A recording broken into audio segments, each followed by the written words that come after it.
Hello, good morning. Can you hear me? Good morning. Hi.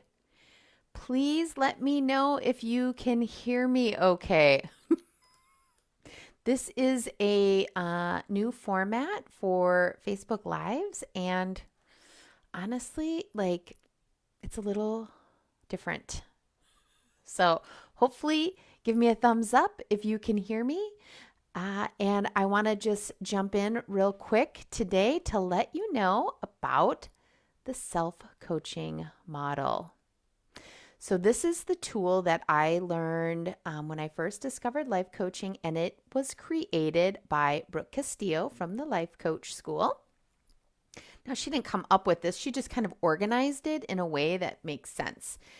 Maybe some of you know some of this stuff, but I know that I did not know this and that this is how the world runs.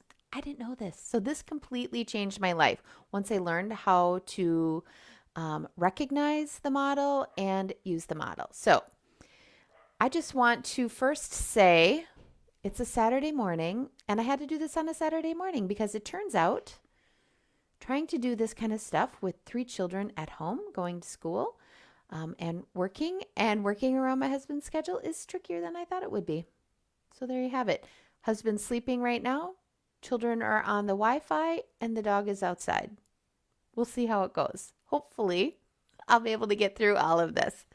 So, if you're new to these parts, my name is Valerie Besland. I am a full-time flight paramedic, part-time life and weight loss coach, and I have a personal mission to improve the wellness and better lives for people in our industry. So I mostly speak to people in EMS, HEMS, or the air medical industry. Now, of course, everything I teach can be applied to anybody in any industry.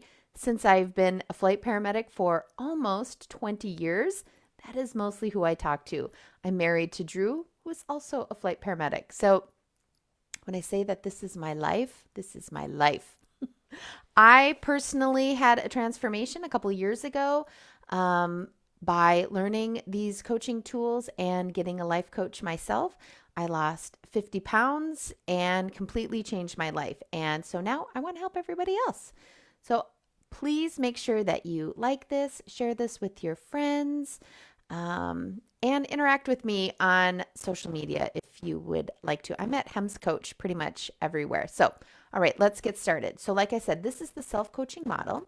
Once you learn this, you can apply this to every area of your life. So, what I'm going to do is I'm going to first break down each one of these lines, as I like to call them, and I'll give you some examples. And then in the upcoming week, I'm going to talk about each one of these more individually just to kind of give you a little more in-depth knowledge. But if you want to check out a couple of podcasts that I highly recommend would be the Life Coach School with Brooke Castillo. You could start at the beginning or you could just jump right in right now. Dr. Katrina Ubel, she has Weight Loss for Busy Physicians, which is absolutely amazing. And then Carl Lowenthal's podcast called Unfuck Your Brain. Life changing. Love it. All right. So here we go. So circumstances is the first thing. So circumstances are neutral facts. These are the things that are around us and outside of our control, right? So an example of a circumstance would be the temperature outside or COVID-19 or something your husband says to you, right? These are all neutral circumstances. So circumstances trigger us to have thoughts, sentences in your mind, stories that you tell, your perspective, right? And then thoughts create feelings. Did you know this? I did not know this. I was 42 years old when I learned that my thoughts create my feelings. Who knew? I didn't know. But now that I know that, it's mind-blowing, honestly. So thoughts, right, are created by our past memories, things we have been taught. They are just neurons firing. and they create a chemical cascade in our body, and we feel our thoughts, which feelings produce emotion, right? I use the two words interchangeably, feelings and emotion, but the feeling is that feeling we get inside of our body, and then we outwardly express it with our emotions. Now, most people think that our feelings cause our thoughts, but that is not true. Our thoughts create our feelings. The way we feel drives the actions or inactions or reactions that we have. So these are the things that we do or don't do.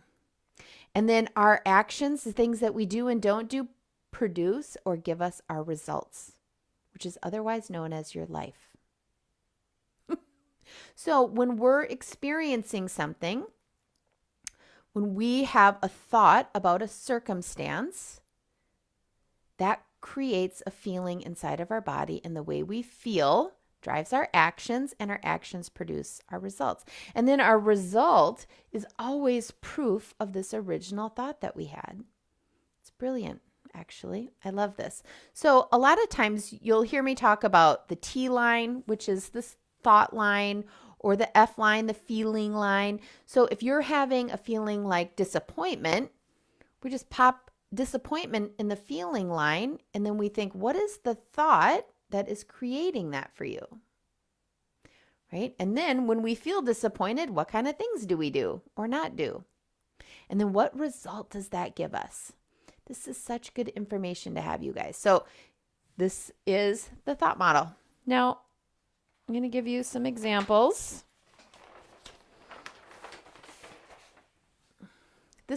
I'm trying to explain it in a different way here. Maybe in case that other one didn't resonate with you, I wanted to explain it like this.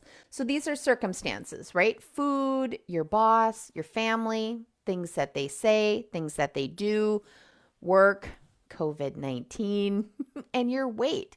These are all neutral circumstances, right? These are things outside of us that we don't have any control over. So here's you and me right here in the middle.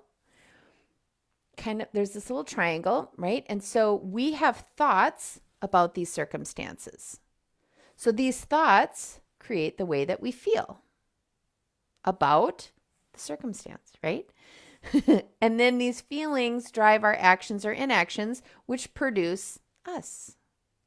So here's an example. And what I really want to teach in this example is the difference between circumstances and thoughts. Okay, so it's 60 degrees outside. We can all agree upon this, right? This is a neutral circumstance. We can all agree that the thermometer, a scientific tool, reads 60 degrees outside. Now, I live in Wisconsin, and when I think that it's 60 degrees outside, I think, oh my gosh, it's so warm outside. I'm delighted. And what do? I go outside, I go for a walk, I do yard work, right? And then my result is that I continue to think and believe that it's 60 degrees outside is warm. I kind of acclimate myself to that, right? My friends in California, when it's 60 degrees outside, they don't think it's warm outside. They think it's cold outside. They are not delighted, right? How do they feel when they're like, it's freezing out here, right? They feel disappointed that it's not sunny and 70. So then they stay inside and they do whatever they're doing inside. And then the result is that they continue to think and believe that at 60 degrees is cold. So what I want to just show you in this example is that we all have different thoughts about circumstances. So let's think about your boss. You have different thoughts about your boss than probably your coworkers do. Same with our family or the food we eat. COVID-19, right? What are your thoughts about COVID-19? That is going to directly impact how you feel. How you feel is going to determine what you do or not do, right? This is so good. This is great when it comes to our weight.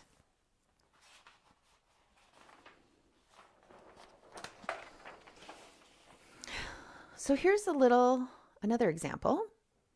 Say it's time for quarterly weigh-ins at work, And you step on the scale and it's 200 pounds. And you think,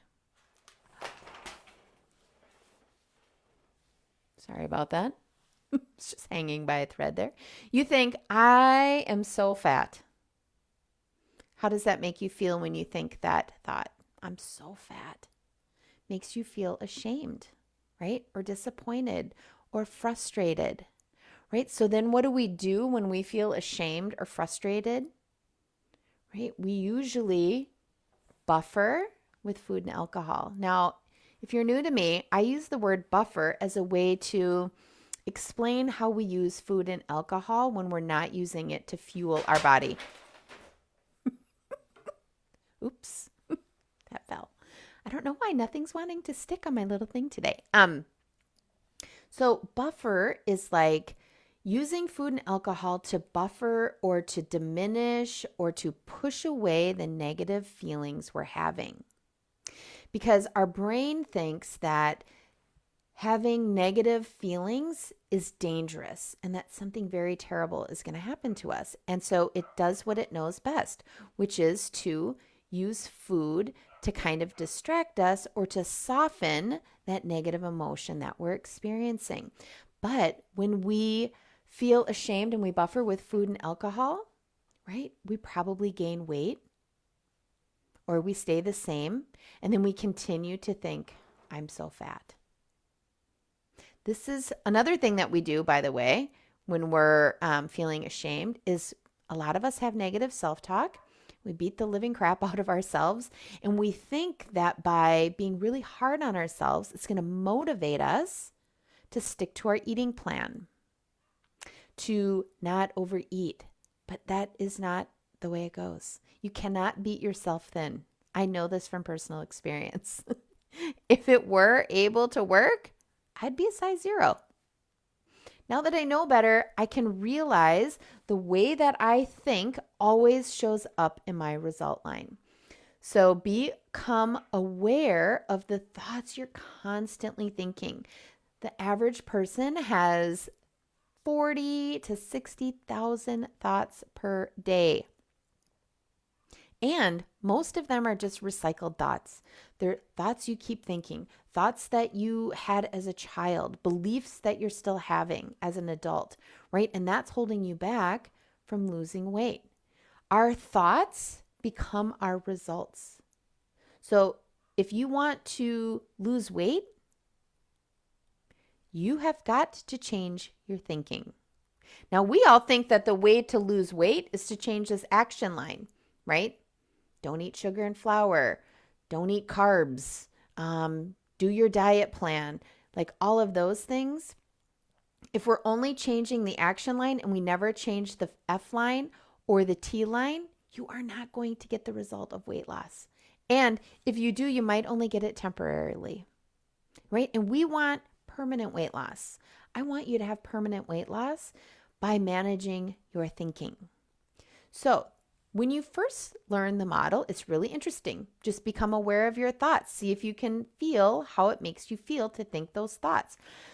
Another way that I found was really helpful was all the people around me. I could notice and see their models playing out a little bit more than I could in my own, right? We kind of like to shield ourselves and protect ourselves, but we can see it really well in other people. So the first way that I learned how to get the results that I want in my life was to do the model backwards, right? So we start with the R line. So if you want to lose 50 pounds, what are you going to need to do? I'm sorry, this is so small to read, but it says, follow your eating protocol, move my body, sleep, right? You know how much I talk about sleep. Drink water, get coaching, and listen to podcasts on weight loss, right? Those are just some ideas of things that you could do. So in order to do those things, how would I have to feel? Now, usually in the feeling line, we only put one feeling, but I kind of put a couple that help us do these things. Committed, motivated, driven, courage. So if these are the feelings we want to have, how are we going to think? How are we going to have to think to create that feeling? A thought could be, I'm willing to do what it takes to lose weight. That would make you feel maybe committed or motivated. And when you feel motivated, you take this kind of action that gets us the result of weight loss. Okay, I want to feel confident and comfortable in my flight suit. If you think that thought, how does that make you feel? Versus the thought you're maybe having right now, which is like, my flight suit is so tight. And then how do we feel? Disgusted, ashamed, embarrassed. And then what do? Do we be like, oh, I'm going to go for a run. I'm going to plan my meals. I'm going to not do this. No, you go face down in a bag of chips and watching the Netflix and having a couple beers. Right? That's what we do when we feel ashamed or embarrassed. I know it makes no sense, but temporarily that food and alcohol make us feel better. And our brain thinks that that's important. Our primitive brain can't see the future, can't predict how we are going to feel if we don't have the instant gratification right now. All right, so the circumstance in this example here was just my body. So this is what I want you guys to work on. Think about the result that you do want in your life, whether it's weight loss, or you want to feel better, or you want to have a better relationship with your kids, or you want to feel confident at work, whatever it is. Do the model backwards. Start with the result you want. What are the things you would need to do to get that? And then what do you need to feel to drive those actions? This is so important, you guys. Okay, and then you just think of a thought that you can repeat over and over that's believable for you. Okay, that's kind of key too, is that it has to be believable to you. That's going to create this feeling, which will drive the action, which will give us the result that we want. So I hope that you found this helpful. Please send me a message, say hello in the comments, even if you're watching the replay. I'd love to know what you think. Maybe this is all a review for you, and it was just me all along who didn't know that my thoughts create my feelings. I didn't know that. So I feel so much better now that I do know it. This is really all the work that I do with clients, right? Is I really help them see their own thoughts. And then we decide how we're going to change those, if we're going to change those, so that we can get the result that we want. Because we can change the A line every day, all day, but it won't stick unless you change your thinking about it. So there you have it. I hope that you have a beautiful Saturday. I hope that you have some time to take care of yourself today. And if you have any questions, I would love to hear from you. You can email me, val@hemscoach.com, and I will talk to you later. Bye, everybody.